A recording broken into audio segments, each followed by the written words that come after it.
Okay, let's drift off to sleep. Today you'll be listening and dozing off on a warm afternoon at Grandma and Grandpa's at Gull Harbor.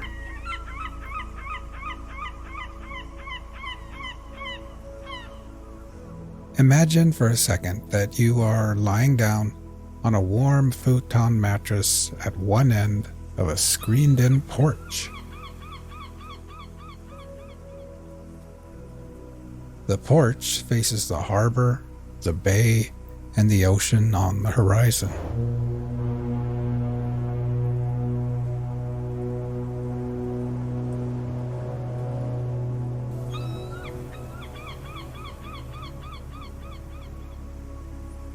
The mattress is nestled into a corner and is part of a cozy little reading nook prepared just for kids.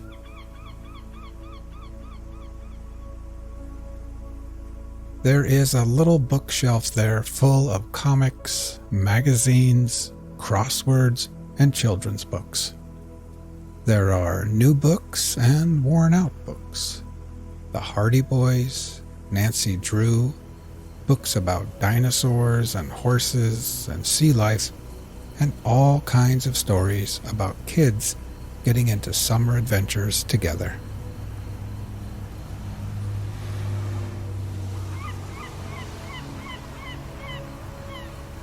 A blue plastic and white transistor radio sits next to a stack of puzzles and board games. A wooden box contains decks of playing cards, dice, jacks, and short little pencils that have been sharpened way too many times.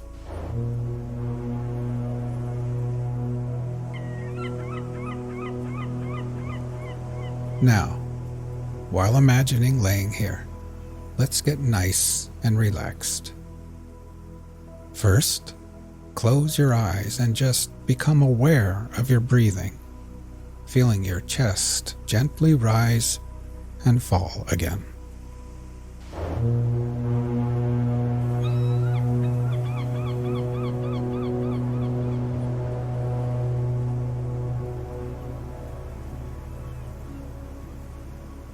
Next, we will try taking a few deeper breaths. First, filling your lungs with air, then holding it in for 2 or 3 seconds before gently exhaling and letting it all go. Ready? Breathe in deeply, hold for 3, 2, 1, and then exhale.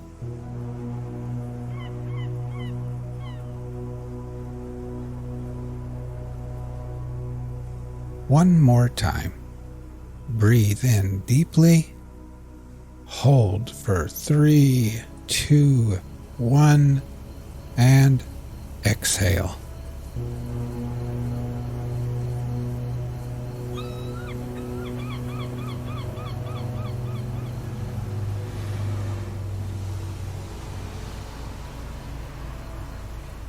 And try thinking to yourself, as I lay here at Gull Harbor, I can feel gravity's pull tugging me gently back towards Earth. With every exhale, I can feel my feet, my ankles, calves, knees, and my legs becoming heavier and more relaxed.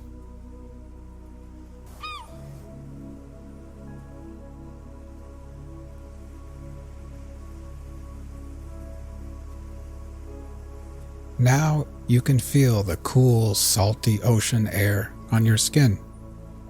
It would almost be too cold if it wasn't for the wonderful afternoon sun shining down on you perfectly. The sunlight splatters through the screens and bathes your tan legs and arms with a soothing warmth, almost as if Grandma has wrapped you up like a cocoon in one of her quilted blankets.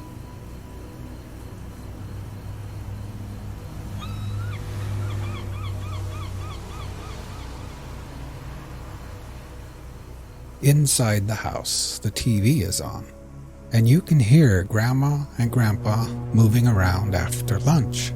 Dr. James Whitcomb Brawler. Brawler, huh? It rhymes with B-R-O-W-E-R. Why do you have that G-H in there? To make it difficult for quizmasters? Yes. Is that what You know that they too will soon be taking their afternoon nap in their rooms. But you've got the whole porch to yourself, and your belly feels nice and warm and perfectly satisfied. Today, Grandma made clam chowder and grilled cheese sandwiches. You enjoyed the hot soup and warm, soft cheese, and then you washed it down with a glass of fresh, cold milk.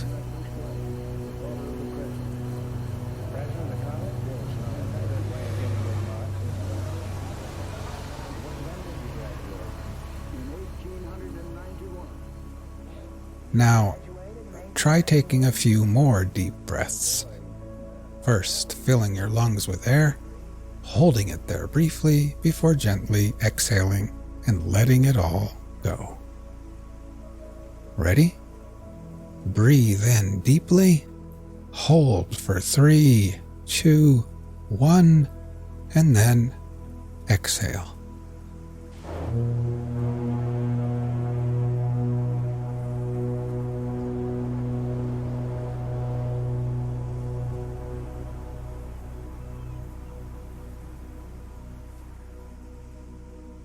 Try continuing on your own, and while doing this, try thinking to yourself, as I lay here, I can feel my body becoming heavier in the cool air and warm sunshine. With each exhale, I can feel my hands and arms and my torso becoming heavier and heavier and more relaxed.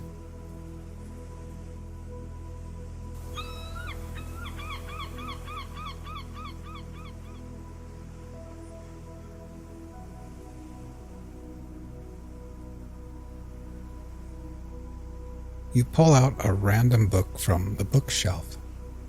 This one is called Summer Friends, and on the cover is a picture of a little girl in a red dress with white polka dots. She's sitting in grass with flowers all about, and she's shaking the paw of a bunny rabbit while a white duck looks on and a little frog jumps through the air.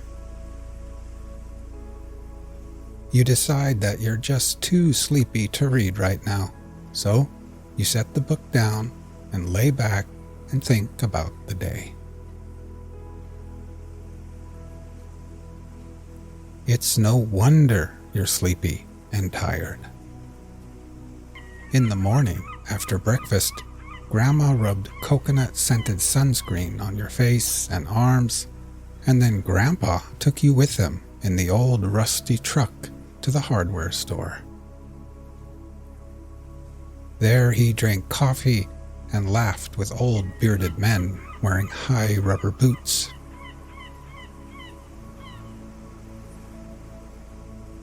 Then you went with him to the docks at the harbor, where he showed you the best place to buy fresh clams, crab, and fish.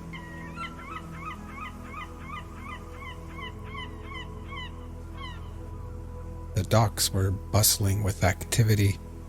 Wooden boats creaked against the tide, fishermen shouted to one another, and the air was thick with the scent of salt water, fresh fish, and diesel.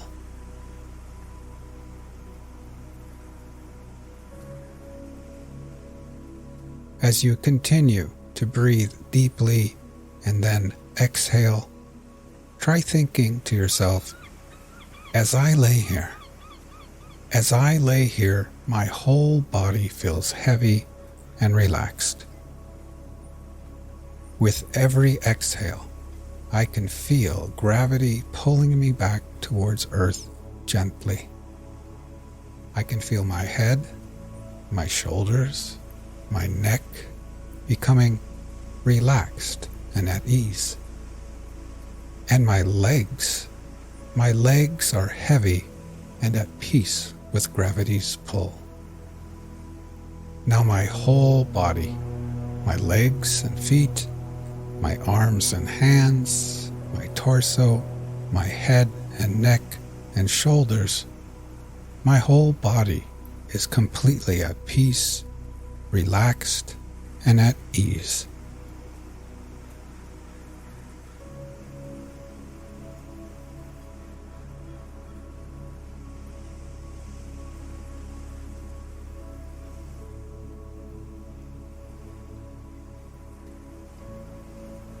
In the late morning, after coming back to the house with Grandpa, you had borrowed his binoculars and walked up Whalebone Hill, where you could see everything far and wide. The little town of Gull Harbor, the fishing boats and ships at sea, the car ferry full of tourists headed to the islands, the seagulls, and kids riding bikes and scooters along the streets below. Then, up on Whalebone Hill, you had finally flown your brand new kite, a beautiful purple kite with a long white tail. It climbed higher and higher and higher through the coastal winds, tugging on your tired arms like a heavy fish on the end of the line.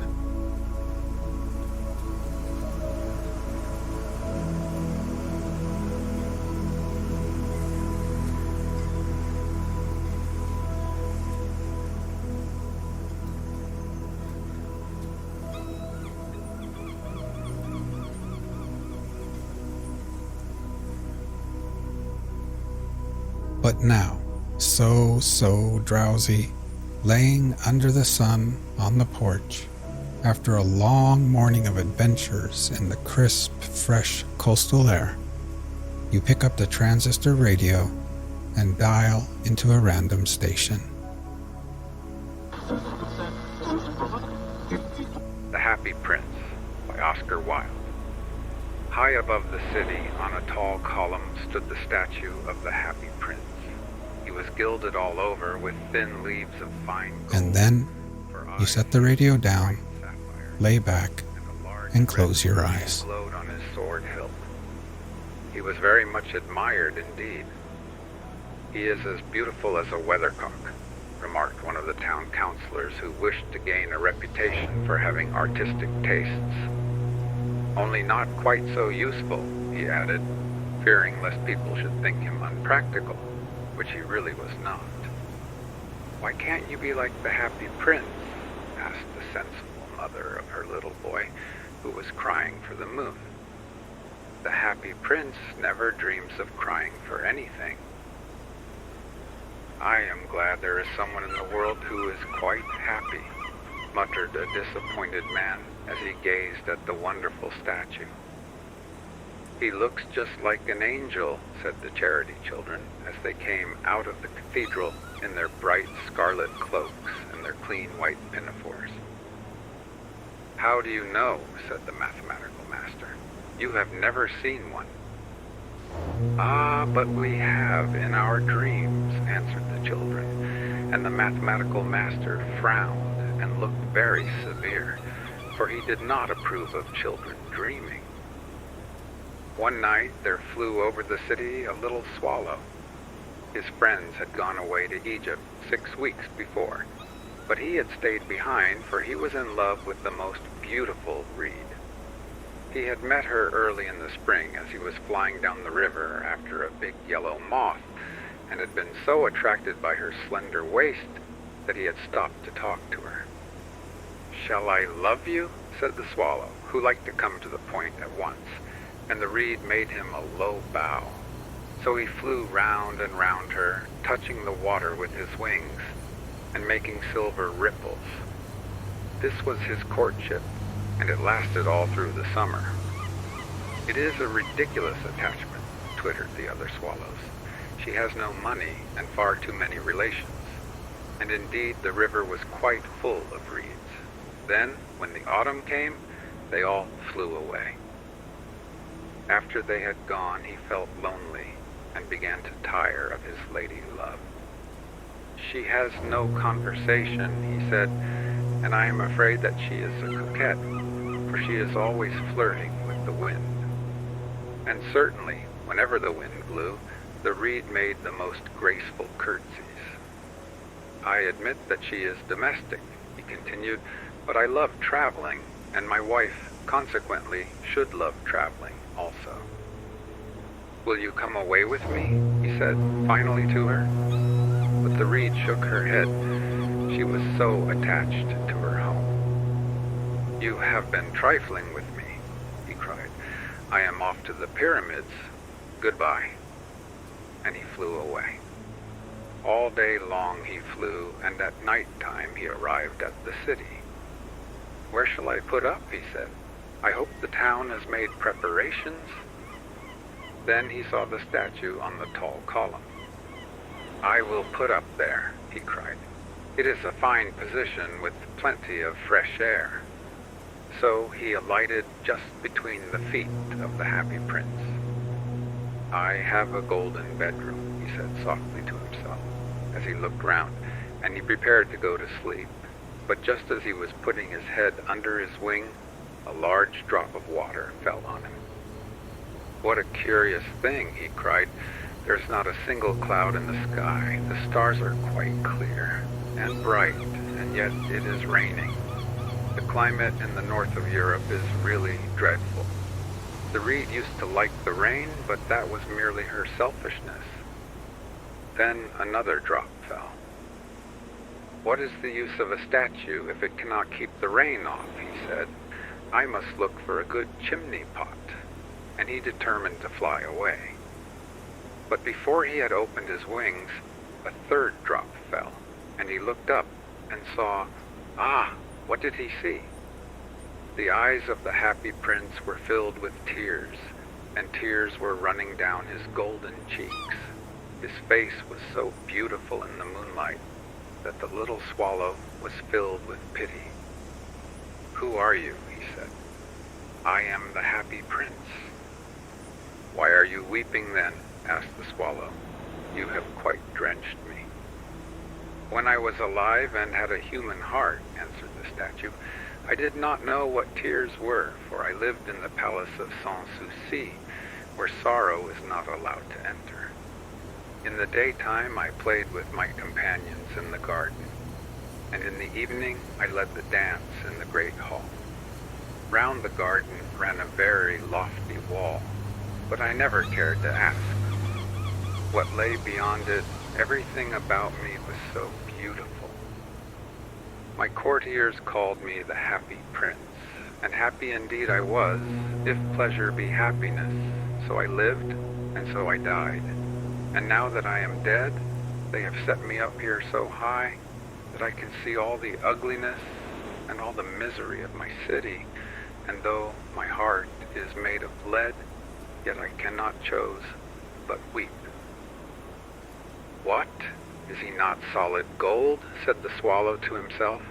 He was too polite to make any personal remarks out loud. Far away, continued the statue in a low musical voice, far away in a little street there is a poor house. One of the windows is open, and through it I can see a woman seated at a table. Her face is thin and worn, and she has coarse red hands, all pricked by the needle, for she is a seamstress. She is embroidering passion flowers on a satin gown for the loveliest of the Queen's maids of honor to wear at the next court ball. In a bed in the corner of the room, her little boy is lying ill. He has a fever and is asking for oranges. His mother has nothing. To give him but river water, so he is crying. Swallow, swallow, little swallow, will you not bring her the ruby out of my sword hilt? My feet are fastened to this pedestal, and I cannot move. I am waited for in Egypt, said the swallow. My friends are flying up and down the Nile and talking to the large lotus flowers. Soon they will go to sleep in the tomb of the great king. The king is there himself in his painted coffin. He is wrapped in yellow linen and embalmed with spices. Round his neck is a chain of pale green jade, and his hands are like withered leaves. "Swallow, swallow, little swallow," said the prince, "will you not stay with me for one night and be my messenger? The boy is so thirsty, and the mother so sad." "I don't think I like boys," answered the swallow. "Last summer, when I was staying on the river, there were 2 rude boys, the miller's sons, who were always throwing stones at me. They never hit me, of course. We swallows fly far too well for that, and besides, I come of a family, famous for its agility, but still it was a mark of disrespect." But the happy prince looked so sad that the little swallow was sorry. "It is very cold here," he said, "but I will stay with you for one night and be your messenger." "Thank you, little swallow," said the prince. So the swallow picked out the great ruby from the prince's sword and flew away with it in his beak over the roofs of the town. He passed by the cathedral tower where the white marble angels were sculptured. He passed by the palace and heard the sound of dancing. A beautiful girl came out on the balcony with her lover. "How wonderful the stars are," he said to her, "and how wonderful is the power of love." "I hope my dress will be ready in time for the state ball," she answered. "I have ordered passion flowers to be embroidered on it, but the seamstresses are so lazy." He passed over the river and saw the lanterns hanging to the masts of the ships. He passed over the ghetto and saw the old Jews bargaining with each other and weighing out money in copper scales. At last he came to the poorhouse and looked in. The boy was tossing feverishly on his bed, and the mother had fallen asleep. She was so tired. In he hopped and laid the great ruby on the table beside the woman's thimble. Then he flew gently round the bed, fanning the boy's forehead with his wings.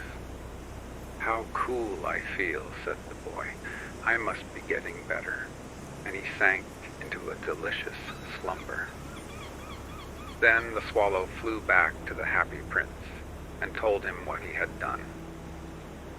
"It is curious," he remarked, "but I feel quite warm now, although it is so cold." "That is because you have done a good action," said the prince, and the little swallow began to think, and then he fell asleep. Thinking always made him sleepy. When day broke, he flew down to the river and had a bath. "What a remarkable phenomenon," said the professor of ornithology as he was passing over the bridge. "A swallow in winter," and he wrote a long letter about it to the local newspaper. Everyone quoted it. It was full of so many words that they could not understand. "Tonight I go to Egypt," said the swallow, and he was in high spirits at the prospect. He visited all the public monuments and sat a long time on top of the church steeple. Wherever he went, the sparrows chirruped and said to each other, "What a distinguished stranger." So he enjoyed himself very much. When the moon rose, he flew back to the happy prince. "Have you any commissions for Egypt?" he cried.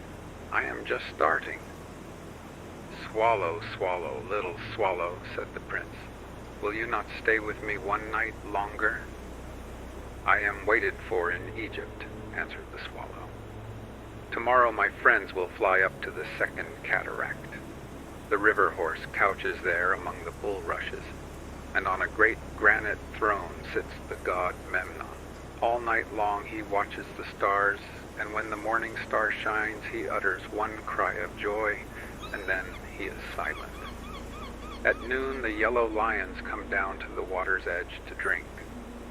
They have eyes like green barrels, and their roar is louder than the roar of the cataract." "Swallow, swallow, little swallow," said the prince. "Far away across the city, I see a young man in a garret. He is leaning over a desk covered with papers, and in a tumbler by his side there's a bunch of withered violets. His hair is brown and crisp, and his lips are red as a pomegranate, and he has large and dreamy eyes. He is trying to finish a play for the director of the theater, but he is too cold to write anymore. There is no fire in the grate, and hunger has made him faint. "I will wait with you one night longer," said the swallow, who really had a good heart. "Shall I take him another ruby?" "Alas, I have no ruby now," said the prince. "My eyes are all that I have left. They are made of rare sapphires, which were brought out of India 1,000 years ago. Pluck out one of them and take it to him. He will sell it to the jeweler and buy food and firewood and finish his play." "Dear prince," said the swallow, "I cannot do that," and he began to weep. "Swallow, swallow, little swallow," said the prince, "do as I command you." So the swallow plucked out the prince's eye and flew away to the student's garret. It was easy enough to get in, as there was a hole in the roof. Through this he darted and came into the room. The young man had his head buried in his hands, so he did not hear the flutter of the bird's wings, and when he looked up, he found the beautiful sapphire lying on the withered violets. "I am beginning to be appreciated," he cried. "This is from some great admirer. Now I can finish my play," and he looked quite happy. The next day the swallow flew down to the harbor. He sat on the mast of a large vessel and watched the sailors hauling big chests out of the hold with ropes. "Heave ahoy!" they shouted as each chest came up. "I am going to Egypt," cried the swallow, but nobody minded, and when the moon rose, he flew back to the happy prince. "I am come to bid you goodbye," he cried. "Swallow, swallow, little swallow," said the prince, "will you not stay with me one night longer?" "It is winter," answered the swallow, "and the chill snow will soon be here. In Egypt, the sun is warm on the green palm trees, and the crocodiles lie in the mud and look lazily about them. My companions are building a nest in the temple of Baalbec, and the pink and white doves are watching them and cooing to each other. Dear prince, I must leave you, but I will never forget you, and next spring I will bring you back 2 beautiful jewels in place of those you have given away. The ruby shall be redder than a red rose, and the sapphire shall be as blue as the great sea." "In the square below," said the happy prince, "there stands a little match girl. She has let her matches fall in the gutter, and they are all spoiled. Her father will beat her if she does not bring home some money, and she is crying. She has no shoes or stockings, and her little head is bare. Pluck out my other eye and give it to her, and her father will not beat her." "I will stay with you one night longer," said the swallow, "but I cannot pluck out your eye. You would be quite blind then." "Swallow, swallow, little swallow," said the prince, "do as I command you." So he plucked out the prince's other eye and darted down with it. He swooped past the match girl and slipped the jewel into the palm of her hand. "What a lovely bit of glass," cried the little girl, and she ran home, laughing. Then the swallow came back to the prince. "You are blind now," he said, "so I will stay with you always." "No, little swallow," said the poor prince, "you must go away to Egypt." "I will stay with you always," said the swallow, and he slept at the prince's feet. All the next day he sat on the prince's shoulder and told him stories of what he had seen in strange lands. He told him of the red ibises who stand in long rows on the banks of the Nile and catch goldfish in their beaks. Of the Sphinx, who is as old as the world itself and lives in the desert and knows everything. Of the merchants who walk slowly by the side of their camels and carry amber beads in their hands. Of the king of the mountains of the moon, who is as black as ebony and worships a large crystal. Of the great green snake that sleeps in a palm tree and has 20 priests to feed it with honey cakes. And of the pygmies who sail over a big lake on large flat leaves and are always at war with the butterflies. Dear little swallow, said the prince, you tell me of marvelous things, but more marvelous than anything is the suffering of men and of women. There is no mystery so great as misery. Fly over my city, little swallow, and tell me what you see there. So the swallow flew over the great city and saw the rich making merry in their beautiful houses, while the beggars were sitting at the gates. He flew into dark lanes and saw the white faces of starving children looking out listlessly at the black streets. Under the archway of a bridge, 2 little boys were lying in one another's arms to try and keep themselves warm. How hungry we are, they said. You must not lie here, shouted the watchman, and they wandered out into the rain. Then he flew back and told the prince what he had seen. I am covered with fine gold, said the prince. You must take it off, leaf by leaf, and give it to my poor. The living always think that gold can make them happy. Leaf after leaf of the fine gold the swallow picked off, till the happy prince looked quite dull and gray. Leaf after leaf of the fine gold he brought to the poor, and the children's faces grew rosier, and they laughed and played games in the street. We have bread now, they cried. Then the snow came, and after the snow came the frost. The streets looked as if they were made of silver. They were so bright and glistening. Long icicles like crystal daggers hung down from the eaves of the houses. Everybody went about in furs, and the little boys wore scarlet caps and skated on the ice. The poor little swallow grew colder and colder, but he would not leave the prince. He loved him too well. He picked up crumbs outside the baker's door when the baker was not looking and tried to keep himself warm by flapping his wings, but at last he knew that he was going to die. He had just strength to fly up to the prince's shoulder once more. Goodbye, dear prince, he murmured. Will you let me kiss your hand? I am glad that you are going to Egypt at last, little swallow, said the prince. You have stayed too long here, but you must kiss me on the lips, for I love you. It is not to Egypt that I am going, said the swallow. I am going to the house of death. Death is the brother of sleep, is he not?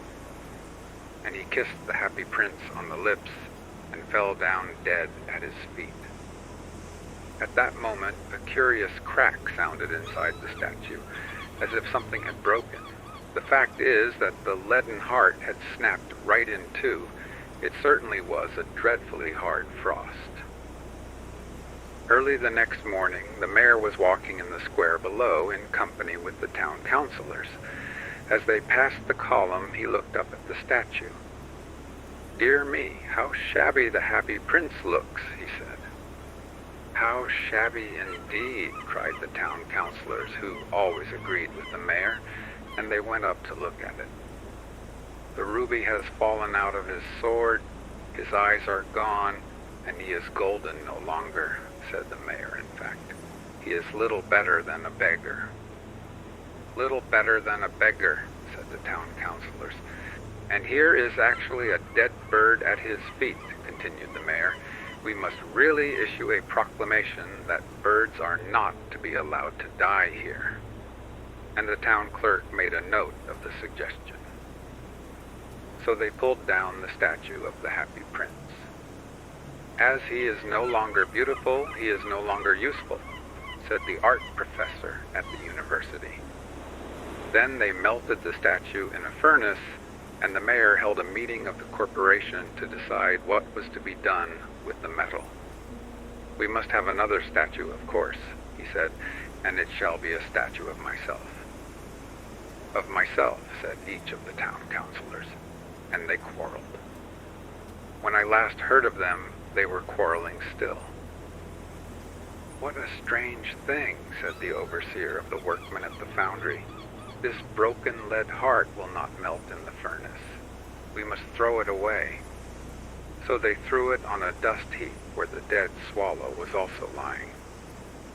"Bring me the two most precious things in the city," said God to one of his angels. And the angel brought him the leaden heart and the dead bird. "You have rightly chosen," said God, "for in my garden of paradise this little bird shall sing forevermore, and in my city of gold the happy prince shall praise me." The Nightingale and the Rose by Oscar Wilde. "She said that she would dance with me if I brought her red roses," cried the young student, "but in all my garden there is no red rose." From her nest in the holm oak tree the nightingale heard him, and she looked out through the leaves and wondered. "No red rose in all my garden," he cried, and his beautiful eyes filled with tears. "Ah, on what little things does happiness depend? I have read all that the wise men have written, and all the secrets of philosophy are mine, yet for want of a red rose is my life made wretched." "Here at last is a true lover," said the nightingale. "Night after night have I sung of him, though I knew him not. Night after night have I told his story to the stars, and now I see him. His hair is dark as the hyacinth blossom, and his lips are red as the rose of his desire, but passion has made his face like pale ivory, and sorrow has set her seal upon his brow." "The prince gives a ball tomorrow night," murmured the young student, "and my love will be of the company. If I bring her a red rose, she will dance with me till dawn. If I bring her a red rose, I shall hold her in my arms, and she will lean her head upon my shoulder, and her hand will be clasped in mine. But there is no red rose in my garden, so I shall sit lonely, and she will pass me by. She will have no heed of me, and my heart will break." "Here indeed is the true lover," said the nightingale. "What I sing of he suffers. What is joy to me, to him is pain. Surely love is a wonderful thing. It is more precious than emeralds, and dearer than fine opals. Pearls and pomegranates cannot buy it, nor is it set forth in the marketplace. It may not be purchased of the merchants, nor can it be weighed out in the balance for gold." "The musicians will sit in their gallery," said the young student, "and play upon their stringed instruments, and my love will dance to the sound of the harp and the violin. She will dance so lightly that her feet will not touch the floor, and the courtiers in their gay dresses will throng round her. But with me she will not dance, for I have no red rose to give her." And he flung himself down on the grass and buried his face in his hands and wept. "Why is he weeping?" asked a little green lizard as he ran past him with his tail in the air. "Why indeed?" said a butterfly who was fluttering about after a sunbeam. "Why indeed?" whispered a daisy to his neighbor in a soft, low voice. "He is weeping for a red rose," said the nightingale. "For a red rose?" they cried. "How very ridiculous!" And the little lizard, who was something of a cynic, laughed outright. But the nightingale understood the secret of the student's sorrow, and she sat silent in the oak tree and thought about the mystery of love. Suddenly she spread her brown wings for flight and soared into the air. she passed through the grove like a shadow, and like a shadow she sailed across the garden. In the center of the grass plot was standing a beautiful rose tree, and when she saw it, she flew over to it and lit upon a spray. "Give me a red rose," she cried, "and I will sing you my sweetest song." But the tree shook its head. "My roses are white," it answered, "as white as the foam of the sea, and whiter than the snow upon the mountain. But go to my brother who grows round the old sundial, and perhaps he will give you what you want." So the nightingale flew over to the rose tree that was growing round the old sundial. "Give me a red rose," she cried, "and I will sing you my sweetest song." But the tree shook its head. "My roses are yellow," it answered, "as yellow as the hair of the mermaiden who sits upon an amber throne, and yellower than the daffodil that blooms in the meadow before the mower comes with his scythe. But go to my brother who grows beneath the student's window, and perhaps he will give you what you want." So the nightingale flew over to the rose tree that was growing beneath the student's window. "Give me a red rose," she cried, "and I will sing you my sweetest song." But the tree shook its head. "My roses are red," it answered, "as red as the feet of the dove, and redder than the great fans of coral that wave and wave in the ocean cavern. But the winter has chilled my veins, and the frost has nipped my buds, and the storm has broken my branches, and I shall have no roses at all this year." "One red rose is all I want," cried the nightingale. "Only one red rose. Is there no way by which I can get it?" "There is a way," answered the tree, "but it is so terrible that I dare not tell it to you." "Tell it to me," said the nightingale. "I am not afraid." "If you want a red rose," said the tree, "you must build it out of music by moonlight and stain it with your own heart's blood. You must sing to me with your breast against a thorn. All night long you must sing to me, and the thorn must pierce your heart, and your lifeblood must flow into my veins and become mine." "Death is a great price to pay for a red rose," cried the nightingale, "and life is very dear to all. It is pleasant to sit in the green wood and to watch the sun in his chariot of gold and the moon in her chariot of pearl. Sweet is the scent of the hawthorn, and sweet are the bluebells that hide in the valley, and the heather that blows on the hill. Yet love is better than life, and what is the heart of a bird compared to the heart of a man?" So she spread her brown wings for flight and soared into the air. She swept over the garden like a shadow, and like a shadow she sailed through the grove. The young student was still lying on the grass where she had left him, and the tears were not yet dry in his beautiful eyes. "Be happy," cried the nightingale. "Be happy. You shall have your red rose. I will build it out of music by moonlight, and stain it with my own heart's blood. All that I ask of you in return is that you will be a true lover, for love is wiser than philosophy, though she is wise, and mightier than power, though he is mighty. Flame-colored are his wings, and colored like flame is his body. His lips are sweet as honey, and his breath is like frankincense." The student looked up from the grass and listened, but he could not understand what the nightingale was saying to him, for he only knew the things that are written down in books. But the oak tree understood and felt sad, for he was very fond of the little nightingale who had built her nest in his branches. "Sing me one last song," he whispered.